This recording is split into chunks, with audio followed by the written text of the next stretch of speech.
Buenos días, hermanos.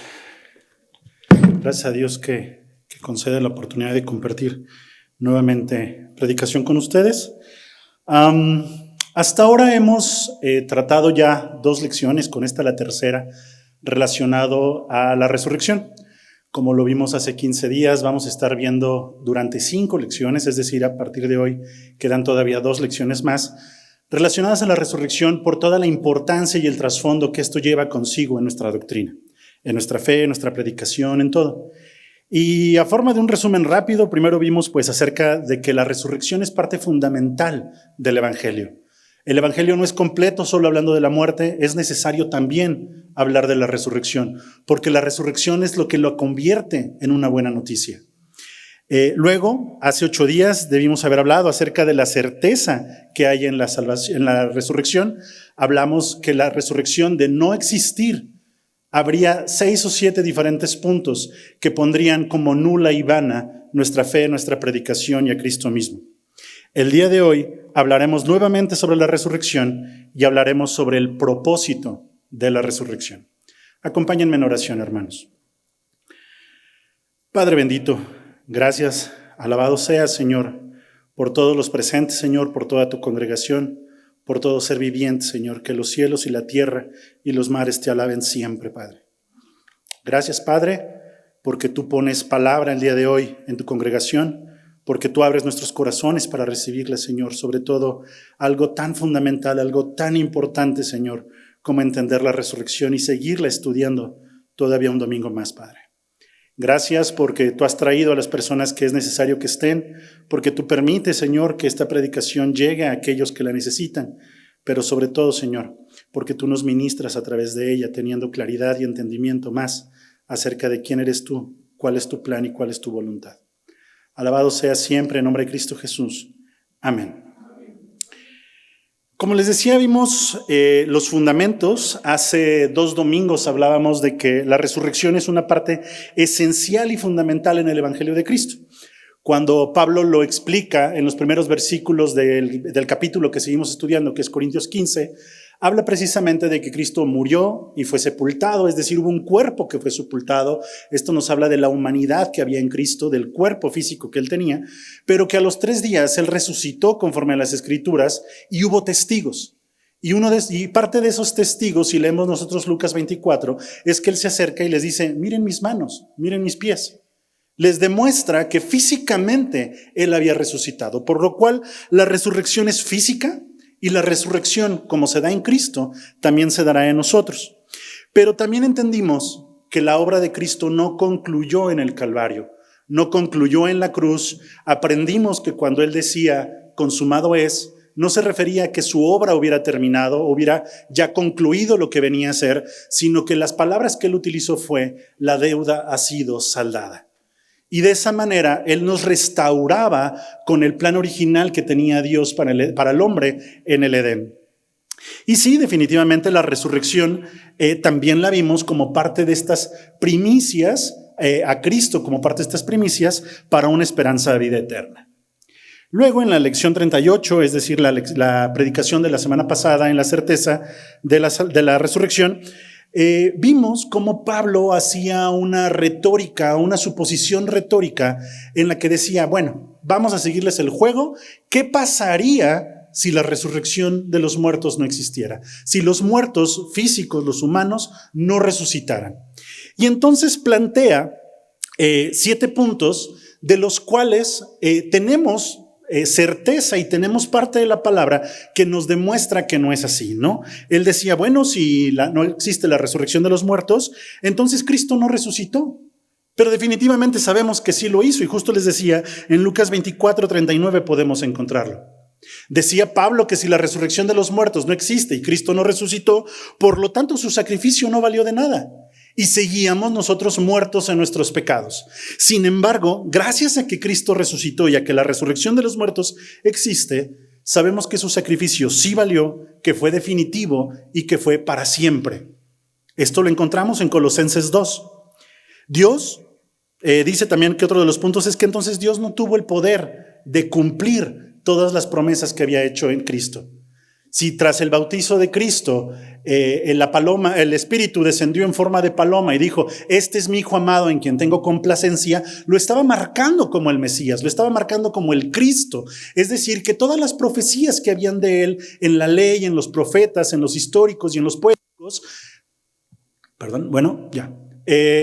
se habría perdido, y todas las palabras que Dios había dado y todo lo que había hecho como sombra y figura de lo que Cristo haría, carecía de valor, y por lo tanto Dios no cumplía sus promesas, por lo tanto Dios no tenía poder, por lo tanto Dios sería mentiroso. Sin embargo, sabemos que Dios es inmutable y es todopoderoso, que si Él dice, Él hará, y que si Él promete, Él cumplirá. Y lo encontramos en Apocalipsis 1:8.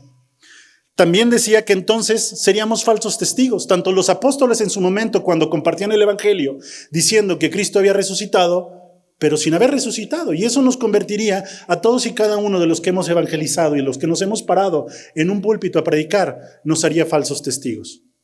Y hay un castigo para los falsos testigos según Deuteronomio. Sin embargo, sabemos que el testimonio de lo que los apóstoles compartieron y que nos ha llegado hasta el día de hoy como evangelio fue justo lo que ellos vieron, lo que ellos oyeron, lo que ellos palparon del Verbo viviente. Y lo encontramos en 1 de Juan 1. También vimos que nuestra fe y nuestro sufrimiento entonces serían vanos. ¿Para qué nos sacrificamos? ¿Para qué buscamos la santidad? ¿Para qué tenemos fe? Si no tenemos un Cristo que haya resucitado, si no tenemos un Dios que sea poderoso, si no tenemos salvación, entonces ¿para qué creemos? Sin embargo, sabemos que nuestra fe tiene un propósito y que esa fe, una vez que ha sido probada, trae consigo paciencia, y la paciencia trae en sí el cumplimiento de nuestra fe, que es la salvación. Y lo encontramos en 1 de Pedro. También vimos que de no existir nuestra predicación sería sin fundamento. ¿Por qué? Porque vanas serían nuestras palabras. Pero sabemos que predicamos la verdad según 2 de Pedro 1. Y también decía que de no existir la resurrección de los muertos, seríamos los más dignos de la más grande conmiseración de la tierra. Sin embargo, mis hermanos, buenas noticias. Somos hijos y herederos. Y Pablo termina con el versículo 20 diciendo, mas ahora Cristo ha resucitado de los muertos, primicias de los que durmieron es hecho. Y esa es nuestra certeza de resurrección. Así que, si resumimos rápidamente, la resurrección es cierta tanto en Cristo como en nosotros. La resurrección sella el evangelio y confirma nuestra salvación y nuestra restauración. La resurrección da fundamento a nuestra fe y nos hace ser hijos y coherederos de Cristo en la esperanza y en su herencia. La resurrección nos da esperanza, pero también nos hace tener temor de Dios. Y la resurrección es prueba de que Cristo regresará. Pero como veíamos, la obra de Cristo no terminó en la cruz. Y la obra de Cristo tampoco terminó en la resurrección. Y es justo lo que veremos hoy y lo veremos un poco más adelante. Pero para ello necesitamos concluir primeramente el tema de la certeza. Les pido que me acompañen a nuestro pasaje central que está todavía en 1 Corintios 15. Y me voy a regresar un versículo al que corresponde al día de hoy. Hoy estaremos tratando del verso 24 al verso 34, pero vamos a dar lectura desde el 23. Y dice así, 1 Corintios 15, 23. Pero cada uno en su debido orden. Cristo, las primicias, luego los que son de Cristo en su venida. Luego, el fin, cuando entregue el reino al Dios y Padre, cuando haya suprimido todo dominio, toda autoridad y toda potencia. Durante la predicación de hace 8 días, Adrián mencionó acerca de estos 3 momentos o de estas 3 resurrecciones. Él las llamó las 3 vendimias, y efectivamente son estas 3. La primera, de la cual es primicia Cristo, se dio 3 días después, conforme estaba en las Escrituras, de su muerte. La segunda es cuando Cristo descienda en las nubes y seamos arrebatados con Él, de ahí que se le llame el arrebatamiento o el rapto, y seamos llevados a su presencia en los cielos para la preparación de las bodas del Cordero y del tribunal de Cristo. Y la tercera si bien no es clara en este pasaje, es un tema de traducción y puntuación, pero es justo cuando el milenio haya concluido. Y será cuando el Seol y el Hades abran sus puertas y salgan todos los muertos, el mar regrese a todos sus muertos, la tierra regrese a todos sus muertos, y esta tercera resurrección será la resurrección definitiva, para vida o para muerte eterna. ¿Y por qué les digo que esta última se encuentra en este pasaje, pero es un tema de traducción y puntuación? Porque al principio, el versículo 24, cuando dice, luego el fin, nos hace entender que después de lo sucedido, vendrá ya la conclusión de todas las cosas. Sin embargo, teólogos, estudiosos, comentarios bíblicos aseguran que la traducción más correcta de entrada no es luego el fin, sino después al final. Y esto hace referencia a la tercera resurrección, es decir, Cristo las primicias, luego los que son de Cristo y después, al final, una resurrección cuando Cristo entregue el reino, según lo que vemos. De esta manera podemos entender que la resurrección final para vida o para muerte eterna será después de que Cristo haya reinado por 1000 años. Y esto lo podemos encontrar como confirmación en Apocalipsis 20. Sin embargo, la resurrección que a nosotros nos atañe y la resurrección que a nosotros nos debería de ocupar en esta predicación hace referencia a la segunda. Dado que si nosotros creemos, si nosotros hemos recibido de Dios la gracia de arrepentimiento y de salvación, entonces nosotros seremos llevados con Él juntamente cuando Él desde el cielo nos mande llamar. Y seremos de los de Cristo, como dice Pablo, que serán resucitados para ser llevados a las bodas del Cordero. Por eso es importante que entendamos que nosotros vamos en esa segunda resurrección. Si creemos, si has creído y si has recibido el perdón de los pecados por la obra de Cristo en la cruz y en su resurrección.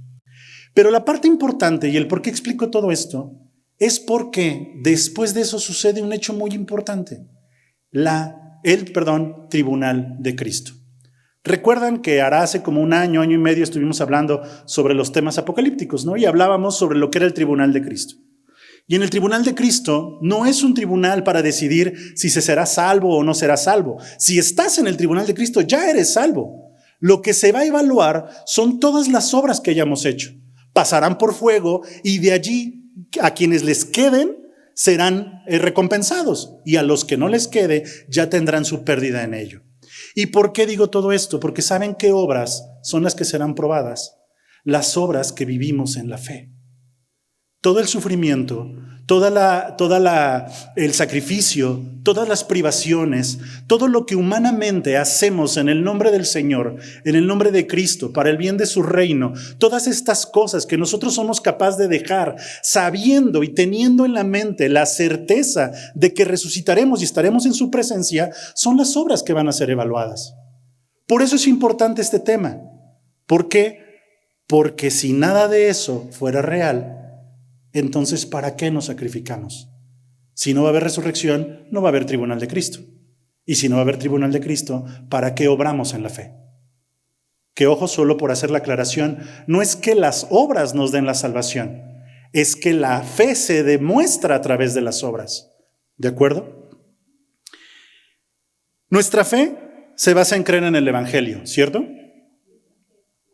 Es decir, que la fe es creer en la obra de perdón y redención de Cristo en la cruz y en tener la certeza de salvación y de resurrección, ¿cierto?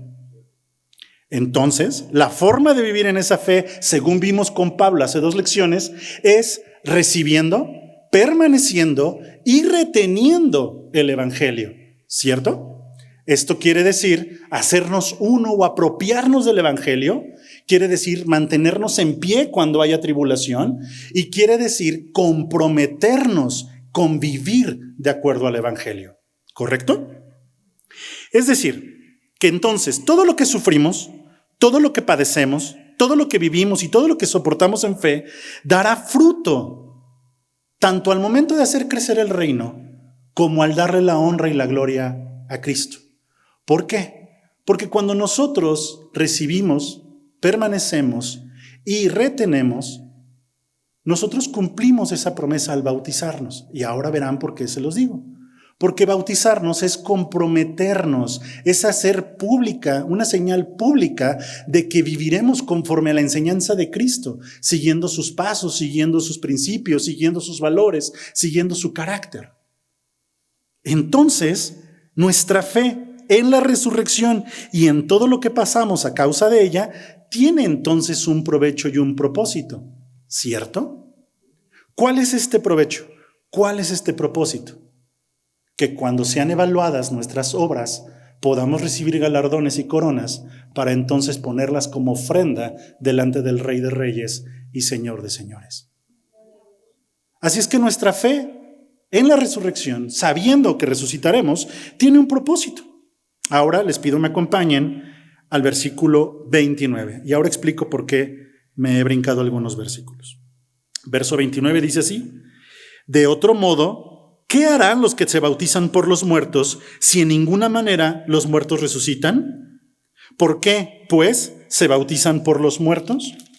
Verso 30. ¿Y por qué nosotros peligramos a toda hora? Os aseguro, hermanos, por la gloria que de vosotros tengo en nuestro Señor Jesucristo, que cada día muero. Si como hombre batallé en Éfeso contra fieras, ¿qué me aprovecha? La pregunta que está haciendo Pablo tiene todo el sentido.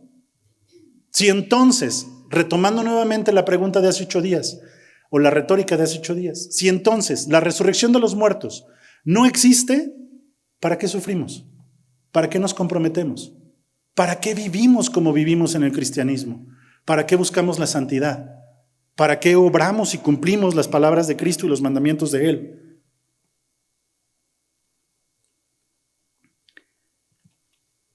Si la resurrección no existiera, entonces de nada serviría todos estos esfuerzos. Y Pablo hace aquí un paréntesis, y ahora explico el por qué me lo brinqué. Porque del verso 25 al verso 28 entra a dar detalles de lo que sucederá al final. No quiere decir que no los veamos, los vamos a ver más adelante. Pero la continuidad de lo que Pablo está explicando se brinca precisamente del verso 24 hasta el verso 29. Todo lo demás es un paréntesis y para poderlo entender hay que leerlo de esa manera. Lo comento porque si la resurrección no hubiera existido, entonces tampoco habrá un momento para darle la honra y la gloria a Cristo después de la resurrección. Por lo tanto, según vemos en el verso 29, ¿de qué aprovecha para los que se bautizan por los muertos?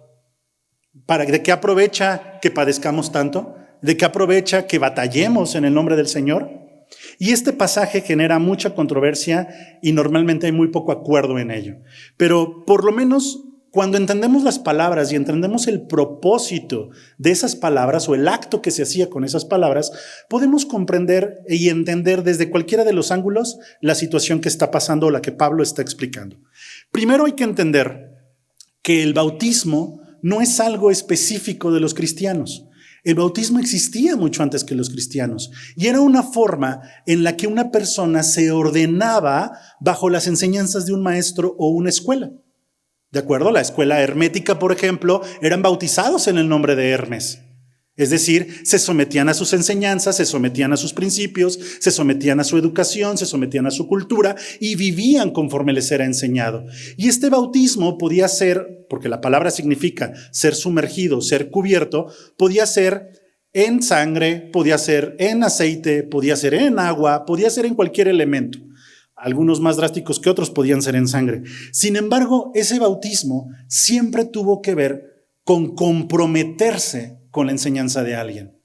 Cuando llega Juan y predica el bautismo en agua, lo que está hablando es precisamente este acto de reconocer en Cristo el maestro sobre el cual nosotros nos vamos a someter de acuerdo a sus enseñanzas. Vamos a vivir conforme a lo que él vivía, vamos a seguir los principios que él enseñaba y procuraremos su carácter. Por eso, además, cuando es en el agua, tiene una doble significación. Significación que es bajar al agua, es muerto, y cuando sales del agua, has resucitado. Dice Romanos 6:3, ¿o no sabéis que todos los que hemos sido bautizados en Cristo Jesús hemos sido bautizados en su muerte? Porque somos sepultados juntamente con él para muerte por el bautismo, a fin de que como Cristo resucitó de los muertos por la gloria del Padre, así también nosotros andemos en vida nueva. Y nuevamente Pablo, pero ahora escribiéndoles a los de la iglesia de Colosas, en el 2:12 dice: sepultados con él en el bautismo, en el cual fuisteis también resucitados con él, mediante la fe en el poder de Dios que le levantó de los muertos. ¿Se dan cuenta que el bautismo tiene mucha relación directa con la resurrección? Y lo que Pablo está diciendo aquí es precisamente que nosotros hemos sido bautizados, o cuando la gente se bautiza, está sometiéndose bajo una enseñanza. Y antes que nada quiero aclarar algo: el bautismo no salva. El bautismo no es para salvación. El bautismo es una señal pública de que nos sometemos bajo las enseñanzas de Cristo, de que lo reconocemos como Señor de nuestras vidas, al grado de morir y resucitar juntamente con Él. ¿De acuerdo? Partiendo de ello, cuando Pablo dice: ¿de qué sirve entonces que se bauticen por los muertos?, hay dos posturas. La primera de ellas, que es bautizarse en lugar de alguien que ya murió sin haber sido bautizado. Y lo que explica básicamente es: cuando una persona moría por la fe en Cristo, es decir, por persecución, porque lo habían encarcelado, porque lo habían torturado, etcétera, porque predicaba o porque compartía, o simple y sencillamente por el hecho de ser seguidor de Cristo, sin haberse bautizado, cuando la gente se bautizaba en su nombre, solo era para demostrar que esa persona había muerto a consecuencia de su fe en Cristo. No era para salvación, y de ninguna manera Pablo, al explicar esto, lo está utilizando de manera doctrinal, ni mucho menos diciendo que de esa manera los que habían muerto podrían ser salvos. ¿De acuerdo? La segunda postura de esta situación es que aquellos que se bautizaban, definitivamente, como el significado es, para demostrar su compromiso. Pero en el contexto, si Cristo no hubiera resucitado, nos habríamos bautizado por un muerto. Y es lo que Pablo está diciendo. De esta manera te has comprometido con la enseñanza de alguien que murió y no tuvo el poder para resucitar. Te has sometido a las enseñanzas de alguien que mintió en cuanto a lo que él iba a hacer. Cuando Pablo está confrontando este punto acerca de los que se bautizan por los muertos, está diciendo: entonces, ¿para qué lo haces? ¿Qué propósito tendría? Y Pablo concluye nuevamente hablándonos de lo infructífero que podría ser pasar tantas penurias por esa fe, por ese compromiso, por ese bautismo. Fuera cual fuera el caso, Pablo lo usa en un sentido retórico. Y como les decía, esto de ninguna manera es doctrinal, ni mucho menos para salvación. Zanjado ese punto, lo que está diciendo Pablo es: nada tendría sentido. Y entonces sigamos con el 30, repitamos nuevamente el 30, verso 30. ¿Y por qué nosotros peligramos a toda hora? Os aseguro, hermanos, por la gloria que de vosotros tengo en vuestro Señor Jesucristo, que cada día muero. Si como hombre batallé en Éfeso contra fieras, ¿qué me aprovecha? Podemos ver que de nada serviría, y podemos cuestionar nuestra fe al momento de estar peligrando, al momento de ser perseguidos, al momento de tener que declarar nuestra fe delante de aquellos que nos están apuntando con una pistola. Quizá nosotros hoy no lo vivimos, pero les digo algo: eso no quiere decir que no esté pasando. Y ni siquiera es que no esté pasando en México y esté pasando en África o esté pasando en países recónditos. No, sucede en nuestro país. No sucede en nuestra ciudad, y por eso a veces no nos damos cuenta de la importancia que esto tiene. Pero todo eso que han sufrido los predicadores, que han sufrido los misioneros, sus familias, etcétera, a consecuencia del evangelio, carecería de sentido. Y Pablo lo está retando y dice: ¿qué sentido tiene privarse de los goces mundanos y enfrentar las dificultades y peligros que vivimos como cristianos si no va a haber otra vida? Si de nada va a tener provecho. Si al final de los tiempos no habrá ni galardones ni coronas para nuestro Señor por ello, porque tampoco habrá un Señor nuestro allá. Y entonces concluye el verso 32 de la siguiente manera: si los muertos no resucitan, comamos y bebamos, porque mañana moriremos.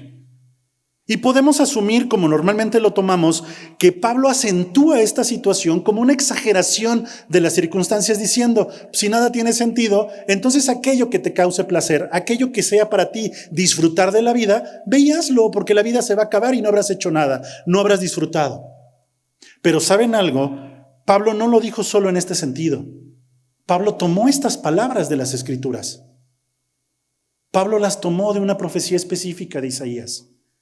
En Isaías 22, del 13 al 14 lo dice. Y esta profecía de Isaías era una profecía de destrucción y de falta de perdón para el pueblo. En esta profecía, Isaías dice estas palabras: este pecado no será perdonado hasta que muráis, dice el Señor Jehová de los ejércitos. Hablaba de que mataban vacas y bebían vinos, comían hasta saciarse y bebían hasta emborracharse, y termina diciendo, comamos y bebamos, porque mañana moriremos. Las mismas palabras literales que utilizó Pablo, y concluye diciendo, este pecado no será perdonado hasta que muráis. Lo que Pablo está diciendo y les está recordando es, si no hubiera resurrección de los muertos, entonces seguiríamos en deuda y tendríamos que morir para cubrir la deuda de nuestros pecados. Y podremos creer que estamos disfrutando de la vida. Y tú que me escuchas, tú que hoy nos visitas por primera vez o que nunca antes habías escuchado una predicación acerca de la salvación, déjame te digo algo, puede que tú estés creyendo que disfrutas de la vida. Y puede que no creas en Cristo y puede que no creas en la resurrección y puede que no creas en su venida ni en la vida eterna. Pero algo te digo, podrás comer, podrás beber y podrás disfrutar pensando que solo está esta vida, pero en realidad Cristo vendrá. Y si tú no recibes a Cristo como Salvador, si no tienes este don de gracia para arrepentirte y para ser salvo, entonces nada te podrá salvar y nada de lo que hayas disfrutado habrá valido la pena en la eternidad. Así Pablo, una vez más, confronta y reafirma la certeza de la resurrección. De esta manera, en este último versículo, que más bien, 24, más bien pareciera haber sido una parte de continuación de la prédica anterior, de esta manera Pablo confronta y reafirma la certeza de la resurrección. La resurrección es real y por ello es que importa todo lo demás. Sin embargo, permítanme regresar ahora sí a los versículos de los que hicimos el paréntesis. Vamos a retomar un poco el pasaje del 25 en adelante. Pero para continuar, permítanme hacerles una pregunta. No sé si alguna vez lo hayan pensado y qué respuestas hayan podido dar, pero ¿con qué propósito Cristo nos resucitaría? ¿Para qué resucitaremos? Me podrán decir, pues para darle honra y gloria al Señor eternamente. Me podrán decir, pues para estar en su presencia. Y la verdad es que ambas respuestas son correctas, pero no es lo único que hay. Permítanme que lo veamos. Primera de Corintios 15 y retomemos desde el 24. Dice así. Luego el fin, cuando entregue el reino de Dios y Padre, cuando haya suprimido todo dominio, toda autoridad y potencia, porque preciso es que Él reine hasta que haya puesto a todos sus enemigos bajo sus pies, y el postrer enemigo que será destruido es la muerte.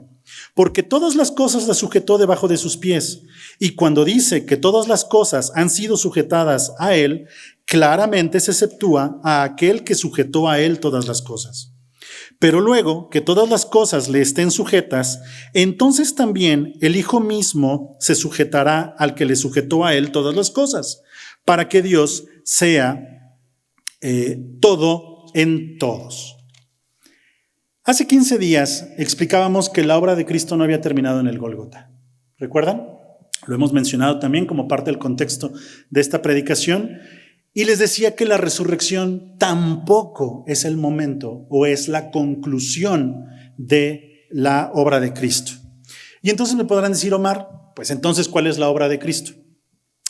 Sí, primeramente salvarnos. ¿Por qué? Porque cuando el hombre pecó en el Edén, fuimos sentenciados a muerte. Porque cuando Dios dijo, no comerás de este árbol porque ciertamente morirás, Morimos espiritualmente y fuimos separados. Por esta razón, y para ello es que Cristo viene a salvarnos, para evitar que suframos el castigo de ese pecado que corresponde a la muerte por la ira de Dios. También viene a resucitarnos, o viene a resucitar para darnos esta promesa de resurrección, porque la resurrección termina esta reconciliación y reconexión con el Padre, pero no la obra de Cristo. ¿Para qué? Para que sea cumplido el propósito inicial de Dios al momento de crearnos. Y esto nos lleva a un punto adicional en la obra de Cristo. Y la obra de Cristo era restaurar el reino y vencer a sus enemigos. Permítanme desarrollarlo. Génesis 2 dice así, en los versos 16-17. Y mandó Jehová Dios al hombre diciendo: de todo árbol del huerto podrás comer, mas del árbol de la ciencia del bien y del mal no comerás, porque el día que de él comeres, ciertamente morirás. Dios le había dado una orden al hombre, que podía comer de todo, pero que en el momento en que comiere del árbol de la ciencia del bien y del mal, moriría. Lo que sucede aquí es que por el hombre, a través de Adán, entra la muerte. Y lo veíamos en las citas anteriores, en las predicaciones anteriores. Por un hombre, por Adán, todos moriremos, o todos hemos muerto. Sin embargo, no fue todo lo que sucedió en ese momento. Si regresamos un capítulo atrás, en Génesis 1, 27-28, en el momento de la creación del hombre, dice así: y creó Dios al hombre a imagen de Dios lo creó, varón y hembra los creó. Y los bendijo Dios y les dijo: fructificad y multiplicaos, llenad la tierra y sojuzgadla y señorear en los peces del mar, en las aves de los cielos y en todas las bestias que se mueven sobre la tierra. Cuando Dios nos creó tenía un propósito para el hombre, y era ponerlo como embajador de esta tierra, era ponerlo como príncipe de su reino. Y así es como Adán fue puesto, como príncipe de este mundo. Por eso Dios dice que lo tomó y lo puso en el huerto del Edén para señorear y para sojuzgar la tierra. Pero cuando el hombre pecó, no solamente morimos, no solamente hubo una separación con Dios, lo que hubo también fue una derrota de ese hombre, significando así la conquista y la entrega del reino a Satanás. Así que lo que Dios había creado y había entregado al hombre, el hombre en su pecado lo perdió. ¿Y adivinen quién tomó posesión de ello? Satanás. Y miren, Omar, ¿en qué momento lo dice? Satanás se señorea sobre la tierra. Cuando leemos la historia de Job y leemos en el capítulo 1 y en el capítulo 2, dice que cuando se habían conjuntado todos los hijos de Dios, Satanás andaba por allí, y cuando Dios le preguntó: hey, ¿dónde andabas? ¿Qué estabas haciendo? Él dijo: vengo de rodear la tierra y andar por ella. ¿Saben que esto no significa solamente andar deambulando turísticamente por la tierra? Quiere decir, estoy caminando sobre mis señoríos. Cuando Dios le dijo a Abraham que tomara la tierra, le dijo: camínala a lo ancho, camínala a lo largo, porque esta será tu tierra. Lo mismo le dijo a Moisés y a Josué. Una manera de demostrar que la tierra era suya era andarla y rodearla. Cuando Satanás entra y regodeante dice: andaba yo rodeando la tierra y andando por ella, está diciendo: caminaba por mis reinos. Además, Satanás sabe que tiene poder y autoridad. Recordarán cuando Cristo fue tomado y llevado al desierto para ser tentado, Satanás le dijo: porque a mí me ha sido entregada y a quien quiera se la doy, en la segunda tentación. Cuando le dice: si postrado me adorares, todos estos reinos te los entregaré yo a ti. ¿Y por qué podía entregarlos? Porque le habían sido dados a Satanás.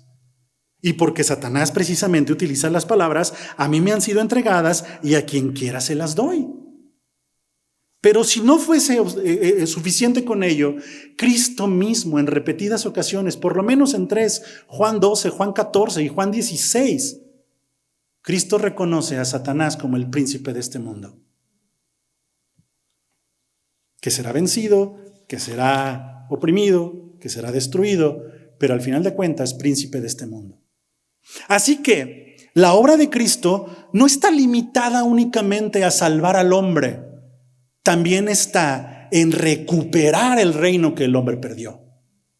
Por eso es que cuando Pablo hace mención en los versículos que estamos leyendo, dice, y al final, cuando haya entregado el reino y haya suprimido todo dominio, toda autoridad y toda potencia, está refiriéndose a haber recuperado el reino y haber vencido a todos sus enemigos. Hay 3 cosas que Cristo tiene que hacer para concluir su tarea o concluir su obra. Es vencer a sus enemigos, entregar el reino y sujetarlo a Dios. Y si retomamos el contexto de lo que hemos visto el día de hoy, en los días anteriores, en los domingos anteriores, el primer Adán trajo el pecado al mundo y por él morimos todos. Pero el segundo Adán, es decir, Cristo, pagó la deuda y por él seremos vivificados. Por él seremos resucitados. Por el primer Adán, el primer Adán perdió el reino entregándolo en las manos de Satanás. Pero el segundo Adán, es decir, Cristo, recuperará el reino y lo sujetará a Dios. Cumpliendo así el principio de la intención y el propósito de Dios al momento de crear al hombre. ¿Y qué tiene que ver esto con la resurrección, Omar? Primero preguntémoselo a Pablo, porque Pablo es el que lo metió en este pasaje. ¿Y qué tiene que ver con esto, con la resurrección? Pues que precisamente en esa segunda resurrección, donde seremos llevados y arrebatados con Él, no solamente es para pasar el tribunal y para vivir las bodas del Cordero. ¿Saben también para qué es? Para reinar precisamente en ese reino. Así es que la resurrección tiene un propósito. No solamente el ser restaurados y ser reconectados con Dios, sino también reinar con aquel que nos resucitó. Tiene una esperanza más allá de solamente la vida eterna. Ahorita vamos a pasar ese punto. Acompáñenme por favor a 2 de Timoteo 2, 8 y 12. Dice así, del 8 al 12. Acuérdate de Jesucristo, del linaje de David, resucitado de los muertos conforme al Evangelio, en el cual sufro penalidades, hasta prisiones a modo de malhechor, mas la palabra de Dios no está presa. Por tanto, todo lo soporto por amor de los escogidos, para que ellos también obtengan la salvación que es en Cristo Jesús con gloria eterna. Palabra fiel es esta: si somos muertos con Él, también viviremos con Él. Si sufrimos, también reinaremos con Él. No es algo que yo me esté inventando. Es algo que Pablo tenía muy claro.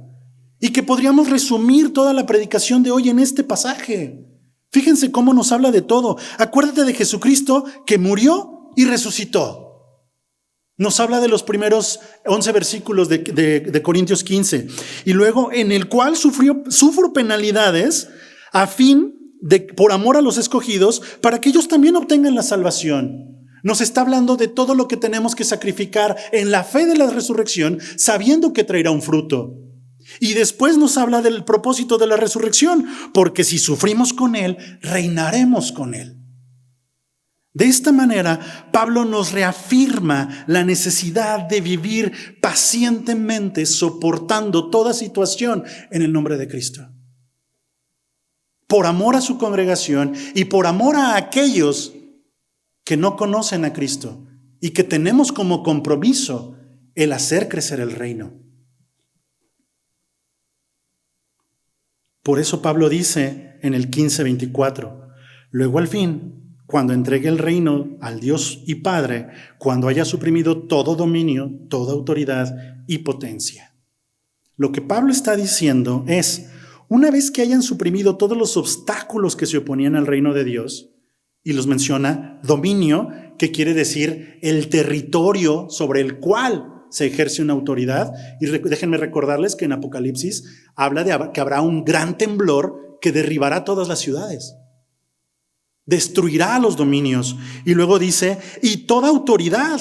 La palabra utilizada aquí quiere decir todas las herramientas para ejercer dominio. Y es allí donde se caerán o serán destruidas las bestias. Y después dice, y toda potencia. Y por potencia se refiere a la gente que ejerce autoridad. Y es cuando será destruido Satanás y todos sus enemigos, aún y postrer la muerte. De esta manera, lo que Pablo está diciendo es, entonces Cristo entregará el reino cuando todo esto haya sucedido y habrá concluido con su propósito. ¿Y saben cuál es el propósito? Que todo sea puesto por debajo de Dios y Dios sea en todo en todos, como originalmente debía de ser. Todas las cosas tuvieron su origen en Dios y por Él fueron creadas. Así también todo lo que el Hijo redime volverá a Dios como en su origen. El objetivo siempre fue restaurar la obra inicial de la creación, porque el hombre fue quien la corrompió. Y al haber sido entregada a un hombre corruptible como Adán, sucedió todo lo que sucedió. Pero ahora será retomada por un hombre incorruptible como Cristo para poder llevar ese reino a la presencia de Dios. Adrián comentaba algo hace 8 días que es una revelación muy importante que no todos llegan a comprender en una primera ocasión. Cuando Filipenses habla de que Cristo dejó su forma de Dios para tomar la forma de un siervo, déjenme les digo algo, que fue uno de los más grandes sacrificios. Su sacrificio no comenzó en la cruz, comenzó en ese momento. ¿Saben por qué? Porque jamás, nunca perdió su deidad, pero jamás recuperó su forma de Dios. Porque Él murió siendo hombre y fue resucitado siendo hombre y hoy está con cuerpo resucitado y glorificado en la presencia de Dios. Por eso el Padre lo levantó a lo sumo. Por eso lo hizo Señor de señores. Por eso lo hizo Rey de reyes. No es como que Cristo resucitó, llegó al cielo y ¡pum! Dejó su cuerpo y volvió a ser ente etéreo. Él tiene un cuerpo como el que vamos a tener nosotros. Por eso Él es las primicias de la resurrección. Y eso fue lo que Cristo tomó a poco y decir, prefiero vivir eso que dejar que la humanidad muera. Que la humanidad tenga que pagar la ira de Dios. Todo será sometido bajo de Dios y Dios será todo en todos. Cuando Cristo tuvo que hacer eso, lo que hizo fue restaurar la obra original de Dios. Y si un hombre lo había echado a perder, un hombre tenía que recuperarlo. Pero ese hombre ahora es Cristo. Génesis 3, 22, 23. La última de las confirmaciones de que Dios lo que está buscando es restaurar el origen de las cosas. Y dijo Jehová Dios, he aquí el hombre es como uno de nosotros, sabiendo el bien y el mal. Ahora pues, que no alargue su mano y tome también del árbol de la vida y coma y viva para siempre. Y lo saqueó Jehová del huerto de Edén para que lo abrase la tierra de que fue tomado. La expulsión del Edén no fue el castigo.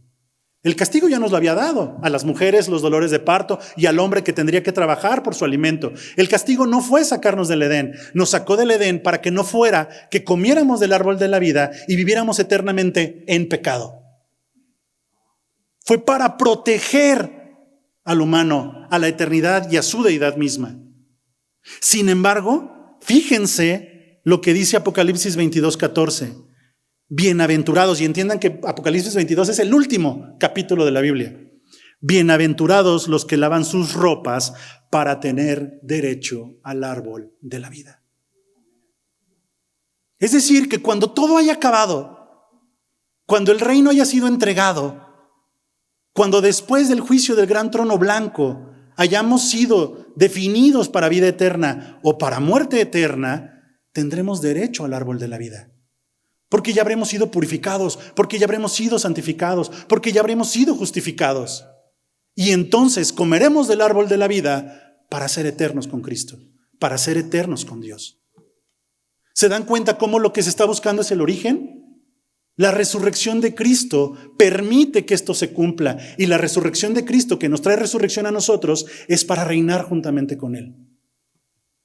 Es parte tan fundamental de nuestra vida, de nuestra fe y de nuestro evangelio, que gracias a ello se podrá restaurar el reino de Dios en la tierra. Así que la resurrección significa más que solo volver a la vida. La resurrección significa más que solo una esperanza de vida eterna. Significa que tanto el reino como el plan original de Dios serán restaurados en Cristo y en nosotros. Ahora imagínense a Pablo diciendo, si todo esto no va a suceder, pues entonces comamos y bebamos. Porque ¿qué sentido tiene que padezcamos todo lo que padecemos? ¿Para qué batallamos? ¿Para qué nos sacrificamos? ¿Para qué soportamos persecución, tribulaciones, hambre, peligros, desnudez, muerte? Y después de exponer todos estos fundamentos y de exponer la importancia de tener la certeza en la resurrección, Pablo concluye exhortando a los corintios. Y los exhorta con algo que era muy común para ellos, un refrán griego. Toma palabras griegas para enseñarles. Y este refrán griego es: no erréis, las malas conversaciones corrompen las buenas costumbres. Esto correspondía a una poesía que se había creado siglos antes de que Pablo lo escribiera. Pero con sus propias palabras les estaba enseñando y les estaba diciendo: no se extravíen ni se confundan.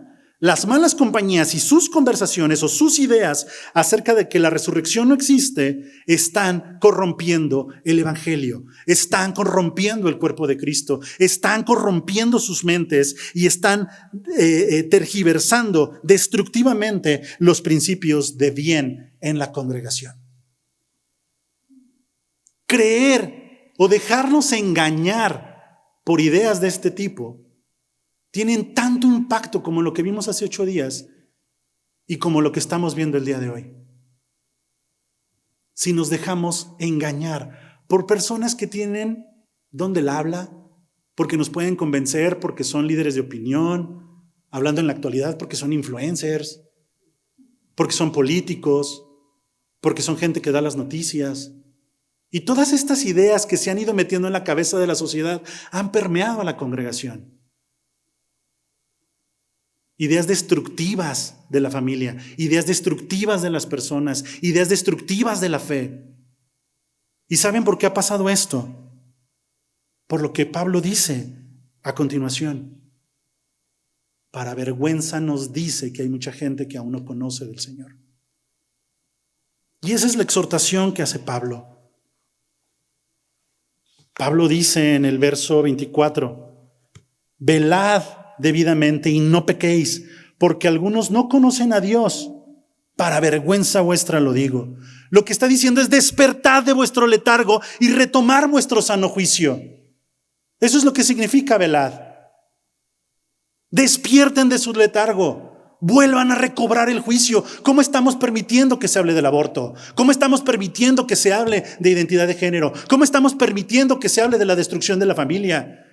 ¿Cómo estamos permitiendo que la gente crea que Dios es misógino, que los cristianos oprimimos a las mujeres, si ni siquiera conocen la palabra del Señor? Pero toda la gente que está hablando allá afuera está corrompiendo la mente de la gente. ¿Y qué hacemos nosotros? Pablo está diciendo: despierten, regresen a su sano juicio, defiendan la fe, no pequen. Y el pecado no radica en que nosotros nos dejemos engañar, no solo radica en eso, radica en que nosotros estamos permitiendo que otros sean engañados porque no conocen de Dios. Y esa es nuestra responsabilidad. Ellos no conocen todo lo que hemos hablado, ellos no tienen certeza del evangelio, ellos ni siquiera saben el propósito de que Cristo muriera y de que Cristo resucitara. Es más, ni siquiera el propósito de por qué Cristo tuvo que venir a la tierra. Y te pregunto, ¿tú lo sabes? ¿Tú lo entiendes? ¿Y por qué no lo compartes? ¿Y por qué no lo enseñas? Hermanos, yo no soy quien, ni estoy libre de pecado para exhortarlos con las palabras que Pablo lo hace. Pero tengo la certeza de que Dios permitió que fueran escritas a través de Pablo para que hoy recibamos todos esa exhortación.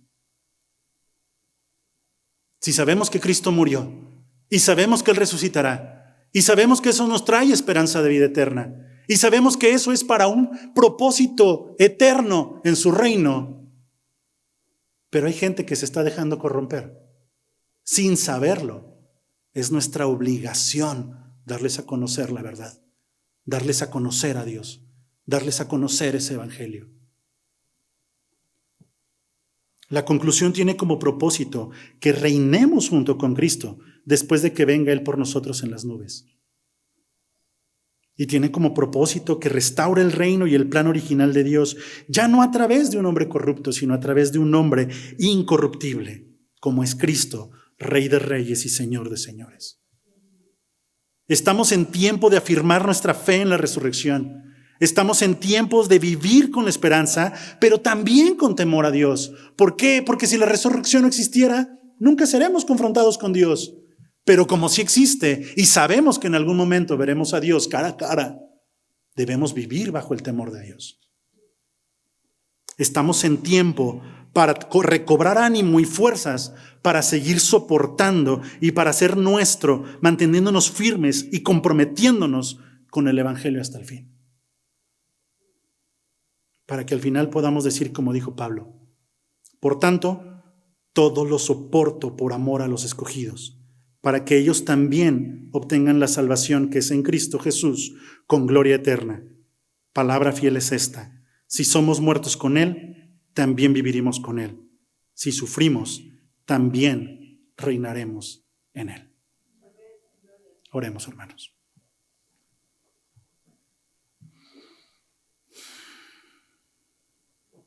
Dios santo, Padre bendito, no hay alguien más grande que tú. No hay alguien más poderoso que tú. No hay nadie más digno de gloria, de honra, de alabanza, de poder. Y si podemos reconocerlo, es porque gracias a tu Hijo hemos sido restaurados contigo y podemos llamarte Padre. Es porque te conocemos. Es porque hemos vivido de primera mano, Señor, tu poder, tu misericordia, tu gracia, tu perdón. Señor, pon en nuestro corazón la necesidad de compartir eso. Pon en nuestro corazón la necesidad de que las demás personas puedan entender el Evangelio de muerte y resurrección, el Evangelio de arrepentimiento, el Evangelio de salvación, el Evangelio que nos diste en tu Hijo, para que todo sea restaurado, Señor, y podamos volver a estar en tu presencia sin estar avergonzados de nuestro pecado, sin estar avergonzados de nuestra desnudez.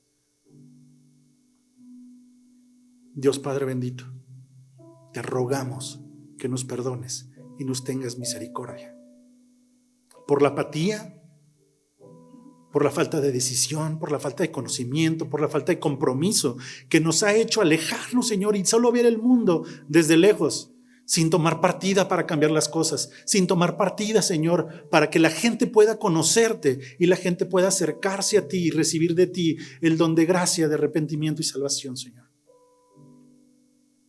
Quita de nosotros esa envidia de quererlo solo para nosotros.